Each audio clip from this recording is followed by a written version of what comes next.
Hatinguha nga maprotektaran ang ekonomiya nga seguridad han pagkaon han bungto. Formal nga ginanonsyohan lokal nga gobyerno han sulat ang sunod-sunod nga mga executive order nga nagtutuyo makahimohin mga taktika nga magpapakasag han lokal nga agrikultura. Ini nga mga pitadin kumusuportahan deklarasyon ni Presidente Ferdinand Bongbong Marcos Jr. nga nagpapailarom habugos nga nasod ha State of National Energy Emergency. Pinaagi han direktiba ni Mayor Javier Zacate nga nasuportahan konseho, pito nga mga mahinungdanan nga ordinansa ang ipapatuman habugos nga munisipalidad. Hailarom han EO number 2026-32 and 33 ipapatuman ang istrikto nga cost-cutting measures ngan energy efficient practices. Ha mga tiarabot nga selebrasyon han patron ngan tradisyonal nga mayo-mayuhay. Ginahangyo liwat ang publiko nga limitaran ang non-essential nga mga kagarastusan ngan gamitan kuryente agud masiguro nga ang punduhan bungto in mahinga nga to hamasging kikinahanglan nga mga proyekto. Ngan base, maibanan na nipiktuhan pagsakan presyon mga papliton tungod ang krisis sa enerhiya.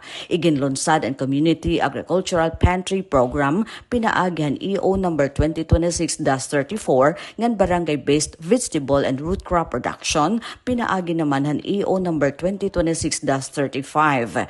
Iniinagaaghat at mamulupyo nga magtanom, ngan magkaadin sa nga suplahin o tanan ngan duma hakada barangay.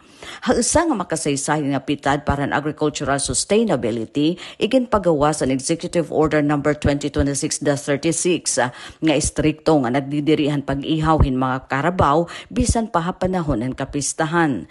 Ini inagud mapreserbar ang kasugan mga hayop nga kasubong hauma nga amon pundasyon han lokal nga produksyon. Sumalakan Mayor Zacate, ini nga regulasyon hindi rila pagsunod han manduhan Malacañang kundi usa nga paagi agud mahurma ang kultura han pagin resilient ngan responsable nga mga sulatnon habot nga ang mga global nga ayat ha ekonomiya. Ginahangyo ang local government unit ang kooperasyon nga tanan nga mulupyo agud masiguro ang kapulsanan hini nga mga programa para marig-on nga mas inuswagan nga bungtohan sulat.